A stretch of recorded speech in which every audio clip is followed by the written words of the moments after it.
أشهد أن محمد رسول الله۔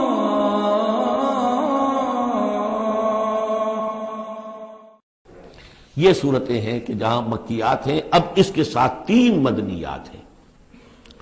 یہ 3 جو مدنیات ہیں، ان میں سے 2 صورتیں تو بڑی ہم وزن ہیں اور جوڑے کی شکل میں ہیں، لیکن ایک صورت جو ہے اگرچہ بہت جامع صورت ہے قرآن حکیم کی وہ، لیکن اس کو ہم کہہ سکتے ہیں مضمون کے اعتبار سے کہ وہ سورہ فتح کا ایک ضمیمہ ہے۔ اگرچہ اسلامی ریاست کے اصول، اسلامی معاشرے کے لیے بنیادی ہدایات کے اعتبار سے قرآن حکیم کی اہم ترین، جامع ترین صورت ہے۔ 18 آیات میں اللہ تعالیٰ نے یوں سمجھیے کہ سورہ نساء، سورہ مائدہ میں جو اصول دیے ہیں اسلامی معاشرے کے اور اسلامی ریاست کے، ان کا لب لباب اور خلاصہ 18 آیات میں ہے سورہ حجرات کی۔ جہاں تک سورہ محمد صلی اللہ علیہ وسلم کا تعلق ہے، یہ بھی قرآن کی ان صورتوں میں سے ہے کہ جس کا 2 نام ہے۔ اس کا نام سورہ قتال بھی ہے۔ زمانہ نزول جو ہے یہ غزوہ بدر سے متصلاً قبل نازل ہوئی ہے، یعنی سورہ بقرہ ہی کا ضمیمہ اس کو سمجھنا چاہیے۔ سورہ بقرہ ہے، اکثر وہ آیات جو نازل ہوئی ہیں ہجرت کے بعد سے لے کر اور غزوہ بدر تک، ایک تو ان کا بڑا مجموعہ ہے جو 40 رکوعوں پر مشتمل ہے، وہ تو سورہ بقرہ ہے، لیکن اس کو علیحدہ رکھا گیا ہے، اگرچہ ہے اسی سلسلے کے اندر، اور اس کے علیحدہ رکھنے کا ابھی میں بیان کروں گا کہ سبب کیا ہے۔ تو گویا کہ اس کو ایک طرح سے سمجھیے کہ زمانہ نزول کے اعتبار سے یہ سورہ بقرہ کا ضمیمہ ہے، غزوہ بدر سے قبل نازل ہوئی۔ اور اس کا پس منظر کیا ہے کہ جب یہ حضور نے صلی اللہ علیہ وسلم اپنا اقدام کا عمل شروع کیا ہے، یعنی ایک تو 12 برس تک مکے میں تو حکم یہ تھا کہ ہاتھ بندے رکھو، ہاتھ رکے رکھو، نو ریٹیلیشن، ریونج کا کیا سوال، انتقام تو بہت دور کی بات ہے، no raising of hands even in self defence, اپنے بچانے کے لیے بھی ہاتھ نہیں اٹھانے۔ اگر خباب بن الارت سے کہا گیا کہ اتارے کپڑوں اتار دو، لیٹ جاؤ انگاروں کے اوپر لیٹ جاؤ۔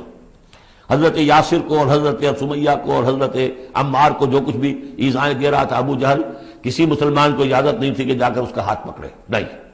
یہ مرحلہ تھا پیسو ریزسٹنس کا کہ جو تکلیف آئے جھیلو، جوابی کارروائی کوئی نہیں۔ لیکن اب جیسا کہ ہم سورہ حج میں پڑھ چکے، اذن للذین یقاتلون بانہم ظلموا، اب ایک قتال کا دور شروع ہو گیا۔ لیکن یہ کہ جو منافقین تھے یا جن کے دلوں میں روگ تھا، جو اب اس جان جوکھوں میں ڈالنے کے لیے تیار نہیں تھے، وہ کچھ کہہ رہے تھے کہ آخر لڑائی بھڑائی کا کیا فائدہ ہے، یہ تو کوئی صلح سے کام کرنا چاہیے۔ یا کوئی یہ بھی کہتا ہوگا کہ گڑ دے کر مارا جا سکتا ہو تو زہر کا کو دینا ہے، ہم اپنی دعوت و تبلیغ کے کام کو بس جاری رکھیں۔ اور یہ تو محمد نے، معاذ اللہ میں ان کی بات نقل کر رہا ہوں، یہ محمد نے خود جو ہے مہم جوئی شروع کر دی ہے کہ انہوں نے جو ہے ان کو چھیڑ چھاڑ شروع کر دی، ان کے قافلوں کا تعاقب شروع کر دیا، ان کی جو ہے وہ گویا کہ لائف لائن کے اوپر ہاتھ ڈال دیا۔ تو یہ جو حقیقت اقدام تو کر رہے ہیں یہ خود، اور اس سے گویا کہ لڑائی بھڑائی کا سلسلہ شروع ہو جائے گا۔ تو ان کے دلوں میں تو تھا روگ نفاق کا کہ وہ چاہتے نہیں تھے کہ ہمارے ایمان کا یہ امتحان ہو جائے کہ ہم سے کہا جائے کہ نکلو اللہ کی راہ میں جان ہتھیلی پر رکھ کر، لیکن وہ جو اس کی آڑ لے رہے تھے وہ کہہ رہے تھے کہ یہ لڑائی بھڑائی اور یہ جو ہے فساد، بلکہ صلح جوئی کے ساتھ معاملہ کرو۔ اور نوٹ کر لیجیے سورہ بقرہ کے دوسرے رکوع میں آیا تھا وَإِذَا قِيلَ لَهُمْ لَا تُفْسِدُوا فِي الْأَرْضِ قَالُوا إِنَّمَا نَحْنُ مُصْلِحُونَ أَلَا إِنَّهُمْ هُمُ الْمُفْسِدُونَ وَلَٰكِن لَا يَشْعُرُونَ۔ تو گویا کہ اس جو بھی ہو رہی تھی اس وقت، ان کی جو ذہن کی کیفیت تھی، اس میں اللہ تعالیٰ کی طرف سے یہ سورہ مبارکہ نازل ہوئی ہے، اور یہ اسلوب کے اعتبار سے پورے قرآن میں منفرد ہے۔ بالکل ابرپٹلی شروع ہو رہی ہے، کوئی تمہید نہیں، کوئی حروف مقطعات نہیں، کوئی اللہ کی حمد، کوئی اور شے، کچھ نہیں، قرآن مجید کی عظمت کچھ نہیں، بلکہ الذین، اس سے جملہ شروع ہو رہا ہے جو عام طور پر جملے کے شروع کے لیے عام اسلوب نہیں ہے۔ پھر یہ کہ وہ جو اسلوب ہوتا ہے آیات کے آخر میں اللہ تعالیٰ کے اسماء اور اللہ کی صفات کا، انہ عزیز الحکیم، وہ تو بڑا غفور ہے، رحیم ہے، اس طرح کی کوئی شے آپ کو یہاں نہیں ملے گی۔ اسلوب بالکل مختلف ہے، ہر آیت ابرپٹ شروع ہو رہی ہے، سورت بھی ابرپٹلی شروع ہوئی ہے اور ابرپٹلی ختم ہو جائے گی۔ اسی طریقے سے ہر آیت جو ہے شروع ہوتی ہے اور ابرپٹلی ختم ہو جاتی ہے، بغیر کسی اختتامی اللہ کے اسماء اور صفات کے حوالے کے۔ باقی اس میں اور سورہ جو اگلی صورت ہے سورہ فتح، اس میں کیا ترتیب ہے وہ یہ ہے کہ حضور کی انقلابی جد و جہد کا جو آخری مرحلہ تھا، یعنی قتال، آرم کانفلکٹ، اس سے متصلاً قبل یہ سورہ محمد نازل ہو رہی ہے، اور اس کا جو اختتام ہو رہا تھا اور اللہ تعالیٰ کی طرف سے جو فتح آئی ہے، اس کی تمہید ہے سورہ حدیبیہ، انا فتحنا لک فتحا مبینا. تو گویا کہ یہ دونوں اینڈ ہیں اس کے. جو آخری مرحلہ تھا انقلاب محمدی صلی اللہ علیہ وسلم کی جد و جہد کا، اس میں جو عام کانفلکٹ شروع ہو رہا ہے غزوہ بدر سے، اس سے قبل یہ صورت نازل ہوئی. اور جب آخری فتح ہونے والی ہے اور وہ فتح مکہ کی ہوگی، لیکن اس سے قبل جو اللہ نے تمہیدی فتح دی ہے وہ فتح ہے انا فتحنا لک فتحا مبینا، وہ صلح حدیبیہ جس کا ذکر جو ہے وہ سورہ فتح کے اندر ہے. یہ ربط ہے ان میں. بسم اللہ الرحمن الرحیم. الذین کفروا وصدوا عن سبیل اللہ اضل اعمالهم. جن لوگوں نے کفر کیا اور اللہ کے راستے سے روکا اور خود بھی رکے. صدا یا سدو میں عرض کر چکا ہوں بار بار، رکنا بھی روکنا بھی، یہ فعل لازم بھی ہے، فعل متعدی بھی ہے. جنہوں نے کفر کیا خود بھی رکے اور دوسروں کو بھی روکا اللہ کے راستے سے، اللہ نے ان کی ساری جد و جہد کو ضائع کر دیا. اضل اعمالهم. ان کی ساری کوشش جو تھی اللہ کے دین کے راستے کو روکنے کی، حضور کی دعوت کو کے راستے کو روکنے کی، سب جا چکی، ضائع ہو چکی، اکارت ہو چکی. اور اب یہ قافلہ جو ہے دعوت محمدی کا صلی اللہ علیہ وسلم اور انقلاب نبوی کا، یہ اپنے منزل کی طرف بڑھے گا. وہ آخری درجے میں اب شامل ہونے والا ہے. والذین آمنوا وعملوا الصالحات وآمنوا بما نزل علی محمد وهو الحق من ربهم کفر عنهم سیئاتهم واصلح بالهم. اور اس کے برعکس جو لوگ ایمان لائے، جنہوں نے نیک عمل کیے اور جو ایمان لائے اس شے پر جو نازل کی گئی ہے محمد پر صلی اللہ علیہ وسلم، وهو الحق، اور وہ حق ہے، من ربهم، ان کے رب کی طرف سے، کفر عنہم سیئاتہم، اللہ نے دور کر دیے، معاف کر دیے ان سے ان کی خطائیں، ان کی غلطیاں. واصلح بالہم، اور ان کے حال کو، ان کی کیفیت کو سنوار دیا، بنا دیا، ان کی سیرتیں، ان کے کردار. اب دیکھ لو یہ جو صحابہ کی جماعت جو ہے، ان کی سیرتیں دیکھو، ان کی شخصیتیں دیکھو. اللہ تعالیٰ نے ان کو نکھار کر ان بھٹیوں میں سے گزار کر کے جو مکے میں تھیں، جن میں سے کہ آزمائشوں کی بھٹیوں میں سے نکل کر آئے ہیں، تو کندن ہو چکے ہیں، خالص زر خالص. ذالک بان الذین کفروا اتبعوا الباطل، یہ اس لیے کہ جن لوگوں نے کفر کیا انہوں نے باطل کی پیروی کی، لہذا وہ تو نتیجہ اس کا وہی نکلنا تھا جو نکل رہا ہے. وان الذین آمنوا اتبعوا الحق من ربهم، اور جو لوگ ایمان لائے انہوں نے پیروی کی حق کی جو ان کے رب کی طرف سے آیا ہے. کذالک یضرب اللہ للناس امثالهم، اسی طرح اللہ تعالیٰ لوگوں کے لیے ان کی مثالیں بیان کرتا ہے. فَإِذَا لَقِيتُمُ الَّذِينَ كَفَرُوا فَضَرْبَ الرِّقَابِ. اب یہ ہے آیت جو مشکلات القرآن میں سے ہے. اس کی وجہ کیا ہے کہ اس میں بھی ایک تقدیم و تاخیر ہے. تقدیم و تاخیر کا اصول میں بتا چکا ہوں، قرآن مجید میں ہوتا ہے اس کے آہنگ کی وجہ سے، اور غور کرنا پڑتا ہے کہ اس کی اصل ترتیب کیا ہے، اور اس سے پھر بات واضح ہوتی ہے. تو یہ قانون دیا جا رہا ہے، اسی کا حوالہ تھا سورہ انفال میں کہ اگر یہ پہلے سے بات نہ آ گئی ہوتی تو اے مسلمانوں، تم نے جو یہ قیدیوں کو زر فدیہ لے کر چھوڑنے کا فیصلہ کیا ہے، اس پر تم پر بڑی سخت گرفت ہوتی ہے اللہ کی. لیکن چونکہ یہ آیت آ چکی تھی، اب اس کی وضاحت میں کر دوں گا آپ کو. فَإِذَا لَقِيتُمُ الَّذِينَ كَفَرُوا، تو اے مسلمانوں جب اب تمہاری مٹ بھیڑ ہو کافروں سے، اب جو ہے عام کانفلکٹ شروع ہونا ہے، اب تلوار سے ٹکرائے گی، میدان میں تمہیں آنا پڑے گا. تو اس کا قاعدہ کیا ہے؟ فَضَرْبَ الرِّقَابِ، تو ان کی گردنوں کو مارنا ہے. پہلا کام یہ ہے، ان کی گردنیں مارو، انہیں قتل کرو. حَتَّى إِذَا أَسْخَنْتُمُوهُمْ، یہاں تک کہ جب تم ان کو اچھی طریقے سے کچل دو، ان کی طاقت ختم ہو جائے. فَشُدُّ الْوَثَاقِ، پھر تم ان کو قیدی بنا سکتے ہو، پھر باندھو ان کو مضبوطی کے ساتھ. فَإِمَّا مَنًّا بَعْدُ وَإِمَّا فِدَاءً حَتَّى تَضَعَ الْحَرْبُ أَوْزَارَهَا، اور پھر چاہے تو انہیں اس کے بعد جو ہے تم چھوڑ سکتے ہو احسان رکھ کر، بغیر فدیہ لیے، اور وَإِمَّا فِدَاءً، یا فدیہ لے کر. حَتَّى تَضَعَ الْحَرْبُ أَوْزَارَهَا، یہاں تک کہ جنگ جو ہے وہ اپنے ہتھیار رکھ دے، ڈال دے. اس میں ہے اصل میں تقدیم و تاخیر. یہ پہلے ہے حَتَّى إِذَا أَسْخَنْتُمُوهُمْ فَشُدُّوا الْوَثَاقَ حَتَّى تَضَعَ الْحَرْبُ أَوْزَارَهَا فَإِمَّا مَنًّا بَعْدُ وَإِمَّا فِدَاءً. یعنی یہ کہ جب تمہارا مقابلہ کافروں سے ہو تو پہلے مرحلہ یہ ہے کہ ان کی گردنیں مارو، پھر جب ان کی قوت کچھ نہیں جائے پھر تم انہیں قیدی بنا سکتے ہو، جب تک کہ جنگ اپنے ہتھیار بالکل رکھ دے. اب اس کو سمجھ لیجئے کہ ایک ہوتی ہے بیٹلز، ایک ہوتی ہے وار. بدر جنگ تھی لیکن بیٹل کی نوعیت کی تھی، وار تو 6 سال تک چلنی ہے. Battle of Badr, battle of Uhud, battle of Ahzab, battle of Bani al Mustaliq, battle بنا معلوم کتنی بیٹلز ہیں. یہ 6 سال تک مسلسل جنگ ہے، جس میں کہ تھوڑا سا وقفہ آیا صلح حدیبیہ کی وجہ سے، ورنہ تو جا رہا ہے. وار واز کنٹینیوئنگ، وار ابھی ختم نہیں ہوئی ہے، ایک بیٹل ختم ہوئی ہے. ایک مہم ختم ہوئی ہے، ایک لڑائی ختم ہوئی ہے، جنگ تو جاری ہے. حتی تضع الحرب اوزارہا، جبکہ وہ جنگ اپنے ہتھیار رکھ دے، یعنی اس درجے وہ دین کا غلبہ ہو جائے کہ اب کوئی ریزسٹنس نہ رہے. تو پھر یہ ہے کہ چاہے تم ان کو چھوڑ دو فدیہ دے کر، اور چاہے تم ان کو ویسے بھی احسان سے بھی چھوڑ دو تو کوئی حرج نہیں. احسان کرو بغیر فدیہ دیے بھی چھوڑ دو تو کوئی حرج نہیں. لیکن جب تک کہ ابھی مقابلہ چل رہا ہے اس وقت تک فدیہ لے کر چھوڑ دینے کے معنی کیا ہوئے کہ آپ نے کفر کو تقویت پہنچائی. جو آج جنگ کر کے یہاں کرنے کے لیے آئے تھے ان میں سے 70 مارے گئے. اچھا وہ تو کفر کا ایک بازو تو ٹوٹ گیا، لیکن یہ 70 جو تمہاری قید میں آئے تھے اس کو تم نے فدیہ لے کر چھوڑ دیا تو یہ بازو دوبارہ جا کر تم پر حملے کے لیے تیار ہو جائے گا کہ نہیں. لیکن چونکہ یہاں پہ اب اس کا معاملہ ججمنٹ کا، واقعتاً دشمن کی کمر کچلی گئی ہے یا نہیں، یہ ہے ججمنٹ کا معاملہ. تو حضور نے اگر یہ سمجھا کہ کمر کچلی گئی ہے تو اس کے اوپر پکڑ نہیں ہو سکتی. اجتہاد جو ہے، اجتہاد کا اصول یہ ہے کہ اجتہاد میں مخطی بھی ہو تو اسے اجر ملتا ہے اور مصیب ہو تو دوہرا اجر ہے. چونکہ حضور کے اجتہاد پر یہ تھا تو آپ کو اگر چھوڑ دیا گیا تو اما منن بعد و اما فدان، جب یہ آلٹرنیٹو اس کے اندر موجود ہے اس آیت کے اندر کہ اس کے بعد پھر چاہو تو تم بغیر کوئی فدیہ لیے ہوئے احسان دھر کر چھوڑ دو اور چاہے فدیہ لے کر چھوڑ دو، تو حضور نے اس کو استعمال کیا ہے.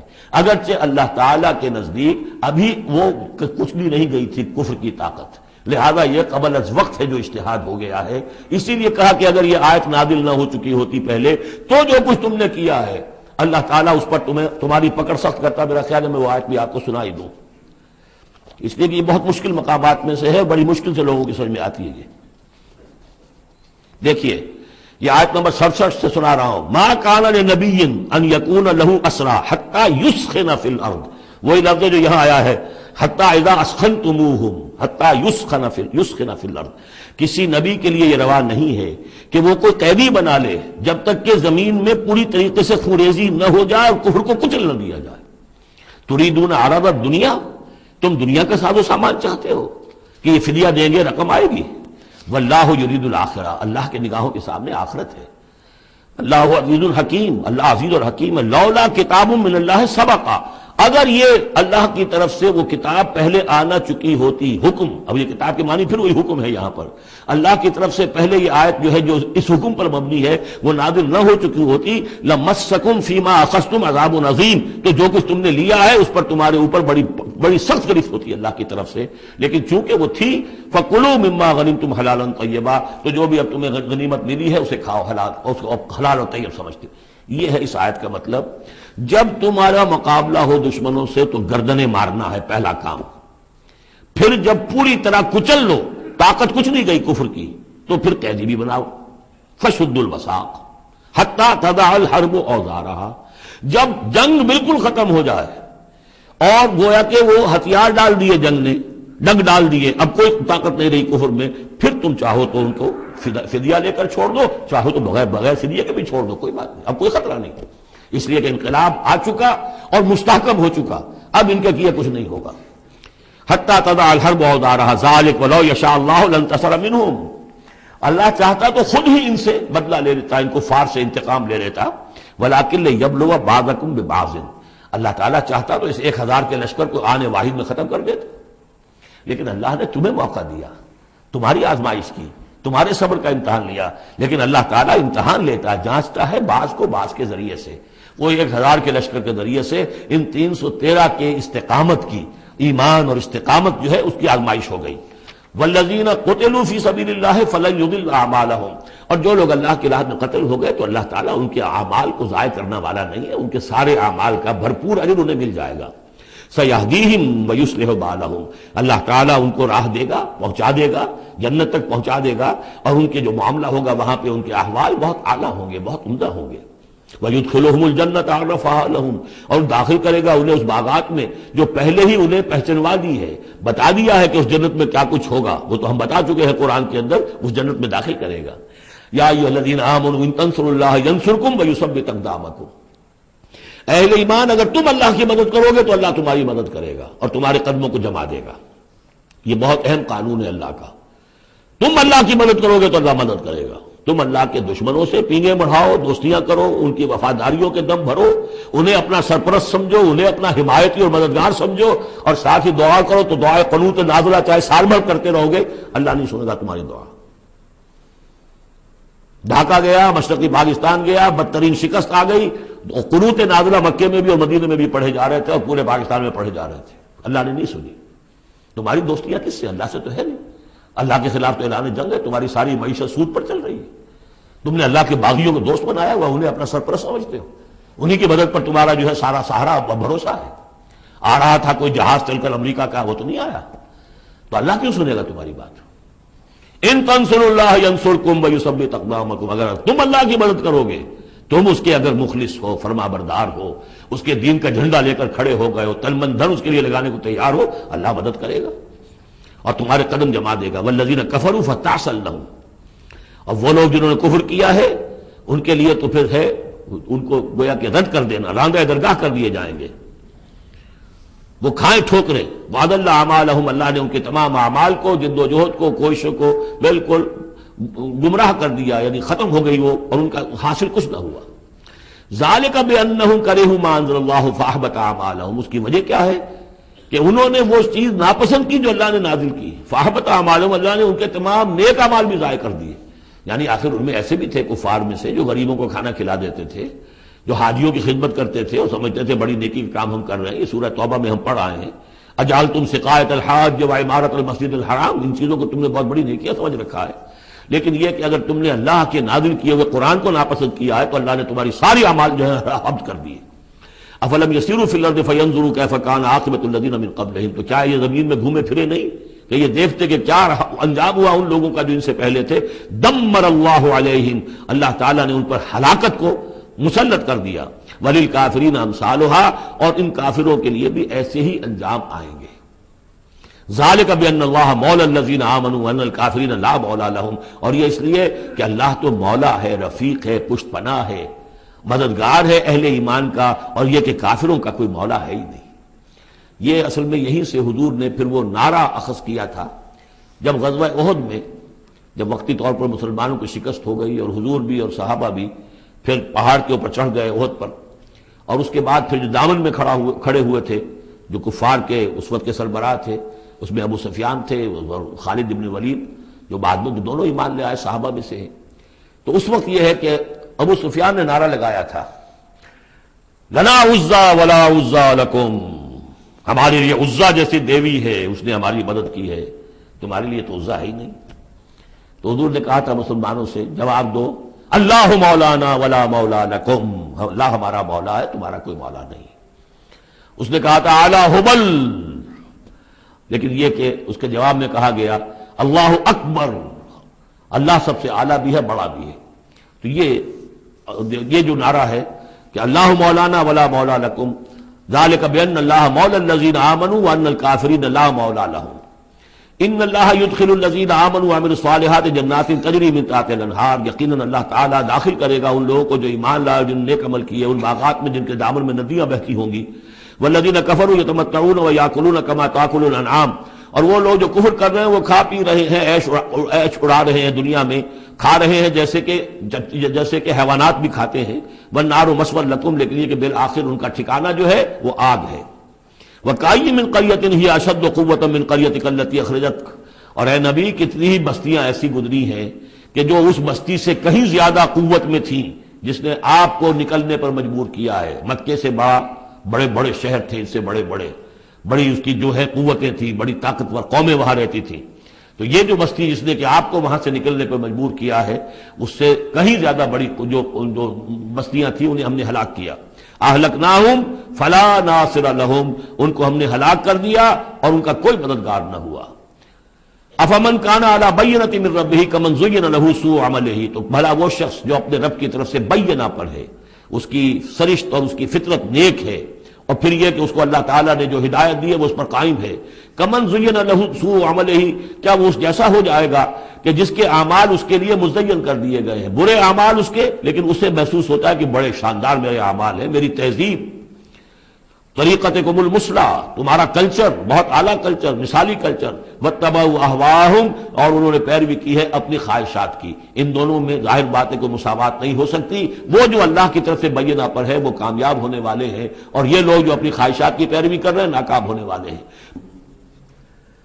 مثل الجنۃ التي وعد المتقون فيها انہار من ماء غیر آسن وانہار من لبن لم يتغیر طعمه وانہار من خمر لذۃ للشاربین وانہار من عسل مصفى ولهم فيها من كل الثمرات ومغفرة من ربهم كمن هو خالد في النار وسقوا ماء حمیما فقطع امعاءهم صدق اللہ العظیم۔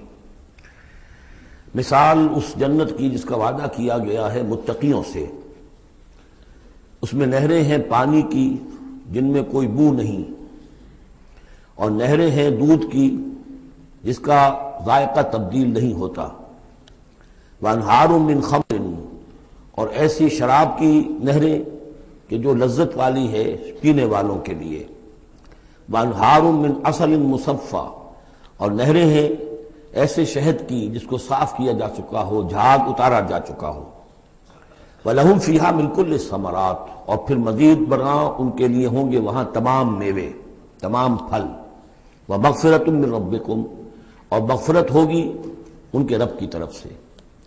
بھلا یہ لوگ کمن ہوا خالد فی النار، بھلا وہ لوگ کہ جو ان جنتوں میں ہوں گے ان کے برابر ہو سکتے ہیں وہ کہ جو ہے آگ میں، جو رہیں گے ہمیشہ آگ میں، وَسُقُوا مَاءً حَمِيمًا، اور انہیں پینے کو دیا جائے گا کھولتا ہوا پانی، فقطع امعاءہم، جو ان کی اتلیوں کو کاٹ کر رکھ دے گا۔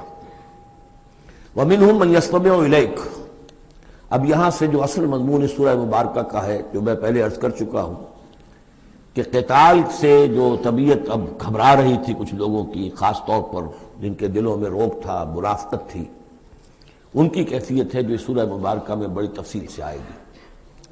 وَمِنْهُمْ مَنْ يَسْتَمِعُ إِلَيْكَ، ان میں سے کچھ لوگ ایسے بھی ہیں جو اے نبی آپ کی بات بڑی توجہ سے سنتے ہیں، حَتَّى إِذَا خَرَجُوا مِنْ عِنْدِكَ، یہاں تک کہ جب وہ آپ کے پاس سے نکل کر باہر جاتے ہیں، قَالُوا لِلَّذِينَ أُوتُوا الْعِلْمَ مَاذَا قَالَ آنِفًا، تو وہ کہتے ہیں ان کو کہ جنہیں علم دیا گیا، کیا کہا انہوں نے، اب یہ نئی بات آج کیا کہہ دی انہوں نے۔ یہ اوت العلم سے مراد اہل ایمان بھی ہو سکتے ہیں کہ وہ لوگ اہل ایمان میں سے جو لوگ ان میں زیادہ سمجھدار ہیں اور جن کو سمجھتے ہیں کہ زیادہ ان کو اللہ نے فہم عطا فرمایا، ان سے پوچھتے ہیں یہ بات کچھ سمجھ میں نہیں آئی جو آج کہی ہے محمد نے صلی اللہ علیہ وسلم، یا پھر یہ اہل کتاب سے جا کر پوچھتے ہیں جو علم والے جن کو علم پہلے دیا گیا تھا، ماذا قال آنفا، یہ کیا کہہ دیا، یعنی جنگ کے بارے میں جو بھی اب کوئی تجویز ہو رہی ہے، اقدام کا مرحلہ ہے، اب نکلنا ہے، قریش کے قافلوں کا پیچھا کرنا ہے، ماذا قال آنفا اولئک الذین طبع اللہ علی قلوبہم، یہ وہ لوگ ہیں کہ جن کے دلوں پر اللہ تعالیٰ نے مہر کر دی ہے، واتبعوا اہواءہم، اور یہ اپنی خواہشات کی پیروی کر رہے ہیں، یعنی یہ ہچکچاہٹ جن کے اندر پیدا ہو گئی ہے، در حقیقت یہ نشانی ہے اس بات کی کہ ان کے دلوں میں منافقت پیدا ہو چکی ہے۔ والذین اہتدوا زادہم ھدی، اور جو ہدایت پر ہے اللہ تعالیٰ نے ان کی ہدایت میں اضافہ کیا ہے، اس نئے مرحلے کے آنے سے ان کے جوش ایمان میں اور ذوق شہادت میں اضافہ ہو گیا ہے۔ وآتاہم تقواہم، اللہ تعالیٰ نے انہیں ان کے تقوی میں اور اضافہ فرمایا ہے۔ فَهَلْ يَنظُرُونَ إِلَّا السَّاعَةَ أَن تَأْتِيَهُم بَغْتَةً، تو یہ کس چیز کے منتظر ہے سوائے قیامت کے کہ وہ آ دھمکے ان پر اچانک۔ فقط جاء أشراطها، اس کی علامتیں تو آ چکی ہیں، یعنی قیامت کی سب سے بڑی علامت جو ہے وہ در حقیقت حضور صلی اللہ علیہ وسلم کی بعثت ہے، جو کہ آپ آخری رسول ہیں، اور آپ نے فرمایا بھی ہے کہ بعثت انا والساعة کہاتین، دونوں انگلیوں کو آپ نے جوڑا، میں اور قیامت اس طریقے سے جڑے ہوئے، اب میرے بعد کوئی اور نبی نہیں، انا آخر المرسلین وانتم آخر الامم، میں آخری رسول ہوں تم آخری امت ہو، تو اب آپ کی بات تو قیامت ہی آنی ہے۔ فَأَنَّىٰ لَهُمْ إِذَا جَاءَتْهُمْ ذِكْرَاهُمْ، تو جب وہ آ جائے گی ان پر دھمک آ جائے گی، آ دھمکے گی، تو پھر اس وقت ان کا یاد کرنا یا نصیحت اخذ کرنا یا سبق حاصل کرنا ان کے کس کام کا ہوگا۔ فَاعْلَمْ أَنَّهُ لَا إِلَٰهَ إِلَّا اللَّهُ وَاسْتَغْفِرْ لِذَنبِكَ، بس جان لو کہ اللہ کے سوا کوئی معبود نہیں، اور اپنی خطاؤں کے لیے اللہ سے استغفار کرو۔ اب یہاں ایک تو یہ ہے کہ یہ بات خطاب کر کے حضور سے کہی جا رہی ہے واحد کے صیغے میں، اس حوالے سے ایک تعویل تو یہ ہو سکتی ہے کہ یہ حقیقت میں حضور کی وساطت سے آپ کی امت سے کہی جا رہی ہے، لیکن یہ ہے کہ اس میں علماء نے یہ بات بھی نکالی ہے کہ یہاں حضور مخاطب ہے، اور حضور کی مخاطبت میں یہ پہلو موجود ہے کہ حضور کے گناہ کا معاملہ جو ہے ہم اپنے گناہ پر قیاس نہ کریں۔ حسنات الابرار سیئات المقربین، حضور کی تو جو انٹینسٹی ہوتی تھی تعلق با اللہ کی شدید، اس میں ذرا سی کمی آتی تھی تو آپ اسے بھی سمجھتے تھے کہ بہت بڑی کوتاہی مجھ سے ہو گئی ہے۔ گویا کہ ہمارے لیے تو کہیں بمشکل کبھی اللہ تعالیٰ کی خصوصی عنایت سے طبیعت کے اندر انشراح ہو جائے تو یہ بہت بڑی نعمت ہے، اور حضور کے لیے وہ تو انشراح تو ہر وقت رہتا ہی تھا۔ اگر ذرا سا کہیں کسی مسئلے میں تھوڑی سی اس انشراح کی شدت میں کمی آ جائے تو آپ اسے بہت بڑی اپنی کوتاہی، بڑا گناہ سمجھتے تھے۔ ویسے میری ایک ذاتی رائے بھی ہے، وہ میں اگلی صورت میں آ کر اس بات کو پورے طور سے واضح کروں گا کہ یہاں حضور کی خطا سے مراد یہ ہے کہ جو بھی اس جد و جہد میں کہیں کوئی کوتاہی رہ گئی ہے، اور وہ کوتاہی اگر دوسرے مسلمانوں سے ہوئی ہے، تب بھی جیسا کہ آپ کو معلوم ہے کہ جنگ اگرچہ سب مل کر لڑتے ہیں، سپاہی بھی لڑتا ہے، لیکن یہ کہ صحرا بنتا ہے تو جو کمانڈر ہوتا ہے، سپہ سالار ہوتا ہے، فتح اس کے کھاتے میں جاتی ہے۔ اسی طریقے سے شکست ہو جائے تو شکست کا جو کلنک کا ٹیکہ ہے وہ بھی ظاہر بات ہے کہ سپہ سالار کے ماتھے پر لگے گا، چاہے اس میں غلطی کسی اور کی ہو جائے۔ اس اعتبار سے اگر کہیں کسی سے کوئی کوتاہی ہوئی ہے تو گویا کہ وہ حضور صلی اللہ علیہ وسلم کی جد و جہد ہونے کے اعتبار سے کہ آپ ہی کی قیادت میں ہو رہی ہے، تو اس جد و جہد کے اندر کہیں کوئی کوتاہی یا کمی جو ہے اس کا ذکر ہو رہا ہے۔ وَلِلْمُؤْمِنِينَ وَالْمُؤْمِنَاتِ، اے نبی آپ استغفار کیجئے اپنی خطا، آپ تقصیر کا بھی، اور اہل ایمان مردوں اور عورتوں کے لیے بھی۔ وَاللَّهُ يَعْلَمُ مُتَقَلَّبَكُمْ وَمَثْوَاكُمْ، اللہ خوب جانتا ہے کہاں تمہیں لوٹ کر جانا ہے، بازگشت تمہاری کہاں ہے، اور کہاں تمہارا اصل گھر ہے مستقل، تمہارا ٹھکانہ کہاں ہے، یعنی آخرت، بہشت۔ وَيَقُولُ الَّذِينَ آمَنُوا لَوْلَا نُزِّلَتْ سُورَةٌ، اور کہتے ہیں یہ لوگ جو ایمان کے دعوے دار ہیں کیوں نہیں کوئی سورت نازل ہوئی۔ یہ بہت اہم آیت ہے اس سورت کی، کہ اصل میں حضور نے جب وہ چھوٹی چھوٹی مہمیں بھیجنی شروع کر دی تھی، اس وقت تک کوئی ایسی صحیح آیت جب اللہ کے راستے میں نکلو اور قتال کرو شاید نازل نہیں ہوئی۔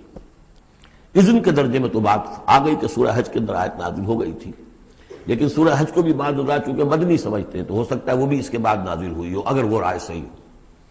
باقی سورہ بقرہ کے اندر جو آیات آئی ہیں وہ بھی یہ ہے کہ جب وہ تم سے جنگ کریں، قاتلوا فی سبیل اللہ الذین یقاتلونکم، اور بظاہر ہجرت کے بعد ابتدا ابھی مکے والوں کی طرف سے نہیں ہوئی تھی، انیشیٹو حضور نے لیا ہے، چھوٹے چھوٹے دستے آپ نے بھیجنے شروع کر دیے، ان کا گھیراؤ گویا کہ آپ کر رہے ہیں۔ ایک تو پولیٹیکل آئسولیشن آف قریش، کہ جہاں بھی آپ گئے 4 مہموں میں تو آپ خود بھی تشریف لے گئے، 8 مہمات ہیں کل بدر سے پہلے، جن میں سے 4 میں آپ نے بھی شرکت فرمائی، اس لیے وہ غزوات کہلاتے ہیں۔ عام ہمارا خیال ہے کہ پہلا غزوہ جو ہے غزوہ بدر ہے، اس سے پہلے 8 ہیں مہمات، جن میں سے 4 سرایا ہیں جن میں حضور تشریف نہیں لے گئے، مسلمانوں کو آپ نے بھیجا، اور 4 غزوات ہیں۔ جہاں آپ گئے وہاں جا کر آپ نے وہاں کے قبیلے سے، اس علاقے میں جو قبیلہ آباد تھا اس سے آپ نے صلح کر لی۔ اب یا تو وہ پہلے حلیف تھا قریش کا، اب حلیف بن گیا وہ حضور کا صلی اللہ علیہ وسلم، یا یہ کہ نیوٹرل بن گیا، اس نے کہا کہ نہ ہم آپ کی مدد کریں گے قریش کے خلاف، نہ قریش کی مدد کریں گے آپ کے خلاف۔ نتیجہ یہ ہوا کہ پولیٹیکل جو انفلوئنس تھا، zone of influence, political influence Quraysh کا وہ کم ہو رہا ہے۔ پھر آپ نے قافلوں کا پیچھا کیا تو اس سے اندازہ ہوا کہ اب ان کی لائف لائن جو ہے، ان کی تو شہرت تھی وہ، اس کے اوپر آپ نے ہاتھ ڈالا۔ یہ چیزیں چونکہ آپ کی طرف سے ہوئی ہیں، اس وقت تک مکے والوں کی طرف سے جو بھی کچھ انہوں نے کیا، مکے میں ستایا، مارا، پیٹا، وہ تھے اپنی جگہ۔ ہجرت کے بعد ان کی طرف سے کوئی اقدام نہیں ہوا۔ اس پر یہ لوگ جو تھے، جو ذرا اس جنگ وغیرہ سے اور اس معاملے سے اپرا رہے تھے، تو ان کو ایک دلیل ملی ہوئی تھی، وہ کہتے تھے لولا نزلت سورۃ، کیوں نہیں کوئی سورت نازل ہو جاتی۔ یہ تو محمد صلی اللہ علیہ وسلم نے خود ہی اپنا ایک سلسلہ شروع کر دیا ہے اپنی ذاتی رائے سے۔ ان کا خیال ہوگا جیسے کوئی مہم جو انسان ہوتا ہے، تو شاید اسی طریقے سے اب یہ جو ہے مہم جو انسان بن گئے۔ لولا نزلت سورۃ فاذا انزلت سورۃ محکمۃ، پھر جب ایک محکم سورت نازل کر دی گئی، وذکر فیہا القتال، اور اس میں قتال کا حکم آ گیا۔ رأیت الذین فی قلوبہم مرض، تو اب تم دیکھو گے ان لوگوں کو کہ جن کے دلوں میں روگ ہے، ینظرون الیک نظر المغشی علیہ من الموت، اب آپ کی طرف ایسے دیکھیں گے جیسے وہ شخص دیکھتا ہے جس پر موت کی غشی طاری ہو رہی ہوتی ہے۔ دلیل ان کی ختم ہو گئی۔ اب وہ کہتے تھے کہ آیت اترے، کو قرآن نازل ہو جس سے معلوم ہو کہ اب قتال ہے، یہ اللہ کا حکم ہے۔ اسی لیے اسی آیت میں جو لفظ قتال آیا ہے، اسی کے حوالے سے اس سورت کا نام سورہ قتال بھی ہے۔ فَإِذَا أُنزِلَتْ سُورَةٌ مُحْكَمَةٌ وَذُكِرَ فِيهَا الْقِتَالُ رَأَيْتَ الَّذِينَ فِي قُلُوبِهِم مَرَضٌ يَنظُرُونَ إِلَيْكَ نَظَرَ الْمَغْشِيِّ عَلَيْهِ مِنَ الْمَوْتِ فَأَوْلَىٰ لَهُمْ، تو افسوس ہے ان پر، بربادی ہے ان کے لیے۔ طاعۃ وقول معروف، دیکھو ایمان لائے ہو، ایمان کا دعویٰ کر رہے ہو تو اطاعت لازم ہے تم پر، طاعۃ وقول معروف، ہاں کوئی مشورہ دینا ہے، بھلی بات کہنی ہے، کوئی حرج نہیں ہے، مشورہ دے سکتے ہو، اچھی بات کہہ سکتے ہو، لیکن اطاعت کرنی پڑے گی۔ فَإِذَا عَزَمَ الْأَمْرُ، مشورے کے بعد جب فیصلہ ہو جائے، ایک بات طے ہو جائے، فَلَوْ صَدَقُوا اللَّهَ لَكَانَ خَيْرًا لَهُمْ، تو اب اگر انہوں نے جو وعدہ اللہ سے کیا ہوا تھا اور جو میثاق ایمان ان کا ہے اس کو اگر یہ سچا کریں گے، ثابت ہوں گے سچے، تبھی ان کی خیریت ہے، تبھی ان کے لیے بہتری ہے۔ فَهَلْ عَصَيْتُمْ إِن تَوَلَّيْتُمْ أَن تُفْسِدُوا فِي الْأَرْضِ وَتُقَطِّعُوا أَرْحَامَكُمْ۔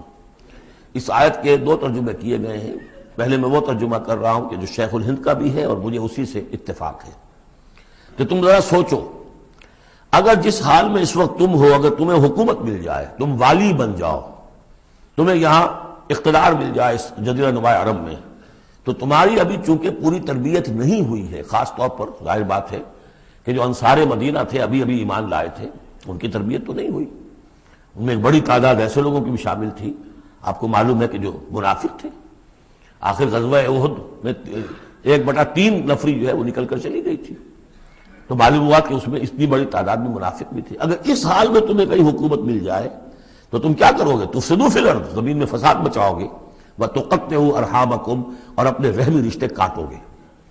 یہ بات سمجھنی چاہیے ان جماعتوں کو بھی کہ جو چاہے اپنے دارشت میں دین کے لیے اقتدار حاصل کرنا چاہتی ہیں، کہ ہم دین کو قائم کرنے کے لیے چاہتے ہیں کہ ہمارا غلبہ ہو، لیکن یہ کہ اگر وہ اپنے کارکنوں کی تربیت پر زور نہیں دیں گے، ان میں خلوص اور اخلاص اور للہیت، خالص اللہ کے لیے جو کرنا ہے اللہ کے لیے اور دین کے احکام کے مطابق، اگر ان جماعتوں کے کارکن جو ہیں وہ اس کی پوری تربیت یافتہ نہیں ہوں گے، تو ہو سکتا ہے کہ بجائے اگر انہیں کہیں اختیار مل جائے تو بجائے کہ اصلاح کے اور فساد ہو جائے۔ اور پہلا فساد تو اس اعتبار سے کہ بہرحال وہ لوگ فاسق اور فاجر تھے، انہوں نے جو فساد مچایا سو مچایا، لیکن اگر دین کے نام پر کہیں فساد مچ جائے تو پھر دین بدنام ہو جائے گا۔ یہ ہے مضمون کہ جو یہاں اس آیت میں آیا ہے کہ ابھی تمہیں امتحانوں میں سے گزرنا پڑے گا، بھٹیوں میں سے نکلو گے تب تم ذرے خالص بنو گے اور کندن بنو گے۔ ایک ترجمہ یہ کیا گیا ہے ان تولیتم، مطلب اگر تم منہ موڑ لو گے، قتال نہیں کرو گے، تو اس کا نتیجہ یہ نکلے گا کہ زمین میں فساد ہوگا اور تم اپنے رحمی رشتے قطع کرو گے۔ لیکن میرے نزدیک پہلا مضمون، یہ ترجمہ میں آپ کو پڑھ کر سنا رہا ہوں، شیخ الہند کا ہے۔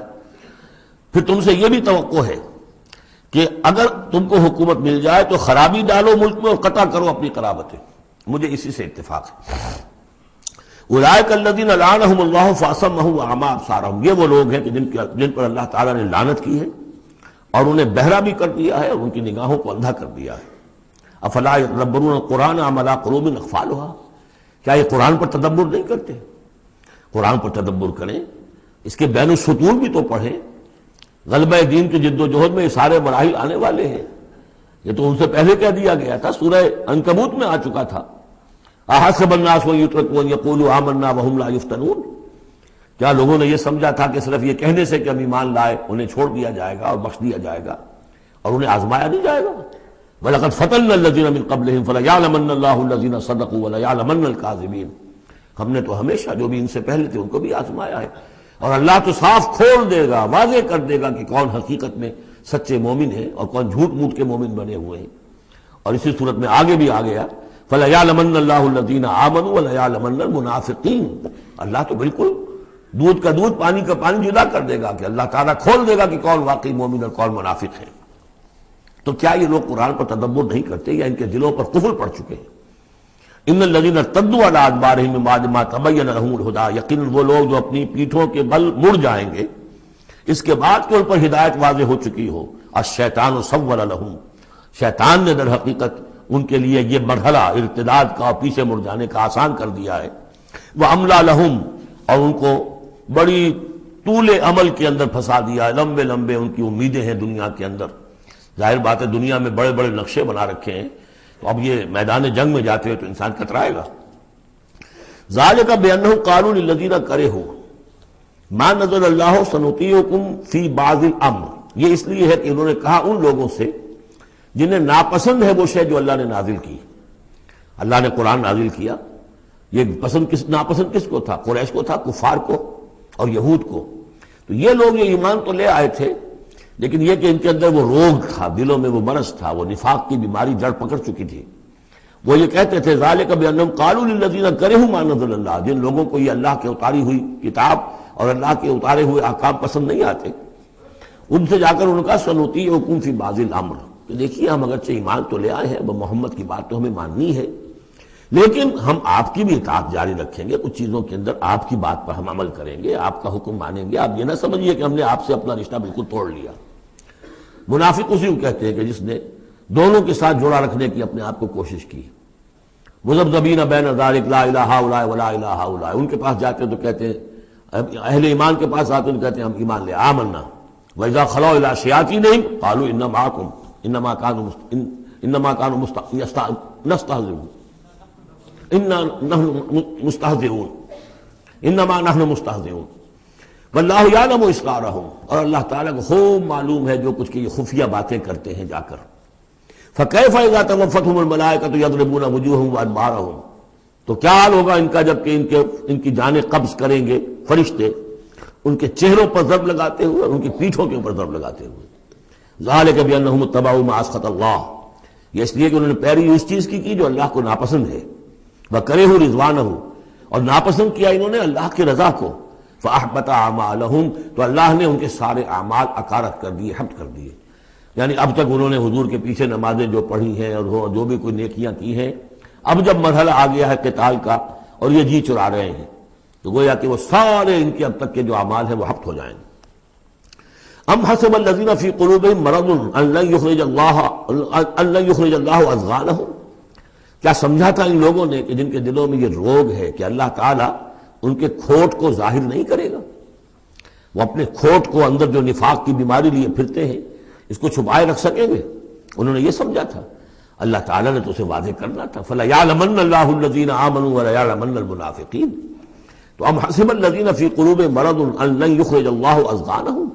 انہوں نے سمجھا تھا کہ اللہ تعالیٰ ان کے کھوٹ کو، دلوں کے کھوٹ کو علم نشرہ نہیں کر دے گا. وَلَوْ نَشَاءُ لَأَرَيْنَاكَهُمْ.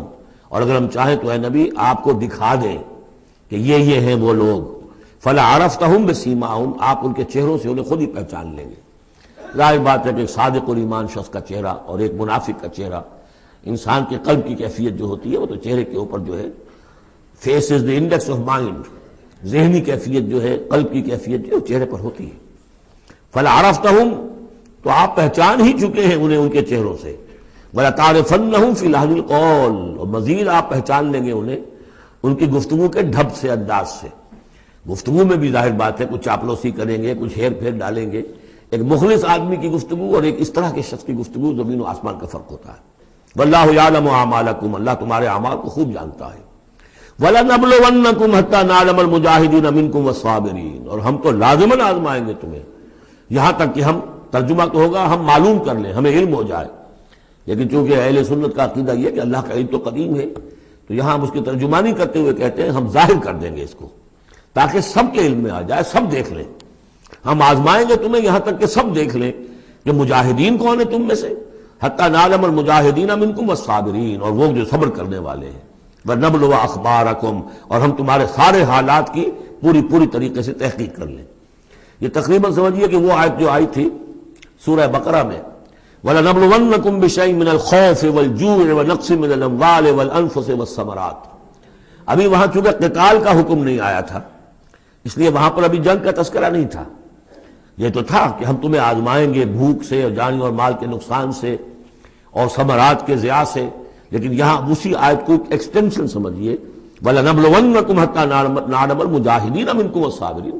تاکہ ہم دیکھ لیں کون ہیں وہ جو واقعتاً جہاد کرنے والے ہیں، صبر کرنے والے ہیں، اور ان کی پوری طرح جانچ پرکھ کر لیں.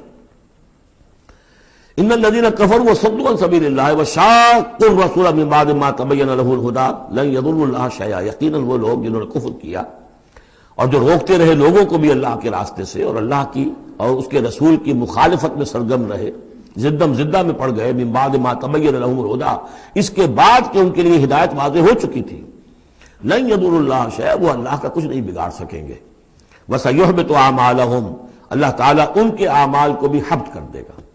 یعنی اس پہلے ذکر تھا منافقین کا، اب یہاں کفار مکہ کا ذکر ہے۔ ان کے اعمال کیا تھے؟ وہی حاجیوں کی خدمت کرتے تھے۔ اجعلتم سقایۃ الحاج وعمارۃ المسجد الحرام کمن آمن باللہ والیوم الآخر، اور یہ کہ بہرحال اور بھی کچھ دے، کسی نے کھانا کھلا دیا، کسی کو کچھ اور کر دیا، اور پھر یہ کہ جو کچھ انہوں نے جد و جہد کی ہے، انہوں نے بھی مال خرچ کیے ہیں، جنگیں کی ہیں۔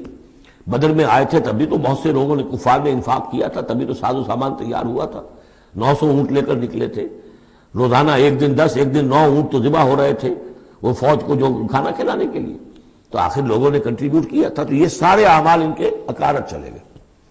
یا ایھا الذین آمنوا اطیعوا اللہ واطیعوا الرسول ولا تبطلوا اعمالکم، اے اہل ایمان اللہ کی اطاعت کرو اور اس کے رسول کی اطاعت کرو، لا تبطلوا اعمال، اپنے اعمال ضائع نہ کرا بیٹھنا۔ یعنی اب تک اگر تم نے کچھ اعمال کیے ہیں، کوئی محنت بھی کی ہے، کچھ انفاق بھی کیا ہے، کچھ اور جد و جہد کی ہے، لیکن اب جو یہ مرحلہ نیا آ گیا ہے، اس کو یوں سمجھیے اب امر حال یہ ہے، اللہ کا اس کے رسول کا جس وقت جو حکم ہے اس وقت اس کو ماننا ہوگا۔ اب حکم یہ ہے، لہذا اگر اس میں تم نے کہیں پیٹھ دکھا دی تو تم اپنے سارے سابقہ اعمال کو باطل کرا لو گے۔ ان الذین کفروا وصدوا عن سبیل اللہ ثم ماتوا وهم کفار فلن یغفر اللہ لهم، یقیناً وہ لوگ کہ جنہوں نے کفر کیا اور اللہ کے راستے سے وہ روکتے رہے اور یا رکے رہے، یہ دونوں جیسے میں نے عرض کیا کہ صدا یا صدو جو ہے یہ فعل لازم بھی ہے، فعل متعدی بھی ہے۔ ثم ماتوا وهم کفار، اور وہ مر گئے اسی حال میں کہ وہ کافر تھے، فلن یغفر اللہ لهم، تو ایسے لوگوں کو اللہ تعالیٰ ہرگز نہیں بخشے گا۔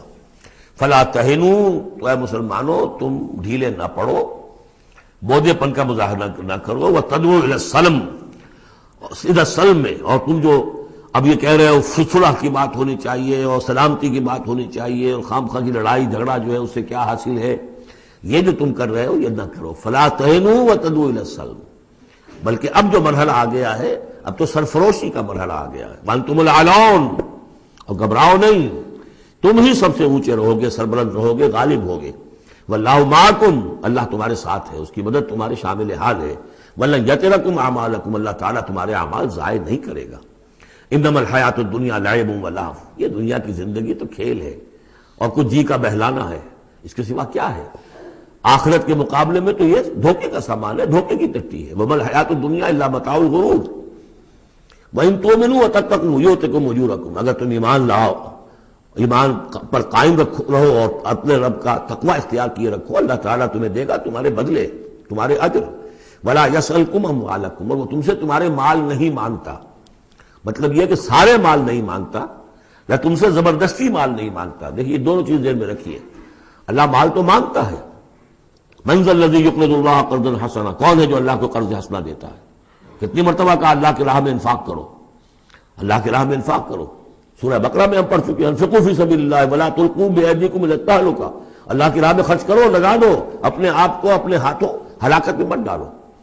یہ اللہ کا مال مانگنا تو ہے، لیکن ایک تو یہ کہ جبر نہیں کیا، یہ کمال ہے محمد رسول اللہ صلی اللہ علیہ وسلم کا، اتنی عظیم انقلابی جد و جہد۔ کبھی آپ نے نہیں کہا کہ ایمرجنسی ہے لہذا اب سب کا مال ضبط، فلاں کا مال ضبط، کچھ نہیں، جو بھی تشویق ہے ترغیب ہے، لیکن جس نے دیا اپنی مرضی سے دیا، سوائے ایک جنگ کے نفیر عام بھی نہیں تھی، تشویق ہے ترغیب ہے، حرض المومنین علی القتال، نکلو اللہ کی راہ میں، شہادت جو ہے اس کو اپنا مقصود سمجھو، شہادت ہے مطلوب و مقصود ہے مومن، جبر نہیں کیا۔ یہ کمال ہے میرے نزدیک، ویسے تو کمال ہر پہلو سے ہے، لیکن یہ نکتہ بھی ذہن میں رکھیے کہ کہیں بھی کسی صورتحال میں جبر کا معاملہ نہیں آیا، تو اللہ تعالیٰ تم سے جبرن نہیں مانگتا یا کل کے کل مال نہیں مانگتا۔ ان یسألکموہا، اگر وہ تم سے مانگے تمہارے سارے مال، فیحفکم، اور تم پر سختی کرے، تنگی کرے، تبخلوا، تم بخل سے کام لوگے، ویخرج اضغانکم، اور اللہ ظاہر کر دے گا پھر تمہارے اندر کے کھوٹ کو، جو تمہارا کھوٹ اندر ہے وہ زبانوں پر آ جائے گا، جیسا کہ غزوہ احزاب کے موقع پر آ گیا کہ ما وعدنا اللہ ورسولہ الا غرورا، منافقین نے یہ بات کہہ دی کھلم کھلا کہ اللہ اور اس کے رسول نے تو ہمیں دھوکہ دیا، سب باغ دکھائے، ہاں تم ہؤلاء تدعون لتنفقوا فی سبیل اللہ، تمہیں بلایا جا رہا ہے، ترغیب دی جا رہی ہے، تمہیں تشویق کی جا رہی ہے کہ تم اللہ کی راہ میں خرچ کرو، لتنفقوا فی سبیل اللہ، فمنکم من یبخل، تم میں سے کوئی وہ بھی ہے جو بخل سے کام لیتے ہیں، ومن یبخل فانما یبخل عن نفسہ، جو کوئی بخل سے کام لے رہا ہے وہ بخل اپنے آپ سے کر رہا ہے، وہ اپنے وہ فائدے چھوڑ رہا ہے کہ جو انفاق سے اسے ملیں گے۔ ایک کے 700 ملتے ہوں تو اگر نہیں دے رہے آپ ایک تو کس کا گھاٹا کیا؟ اپنا نقصان کیا نا، تو وہ تو اپنی جان سے ہی نفس کا جو ہے بخل کر رہا ہے۔ واللہ الغنی وانتم الفقراء، اور اللہ تعالیٰ تو غنی ہے، یہ تو تمہارے امتحان کے لیے مانگ رہا ہے تم سے، اللہ کو قرض دو۔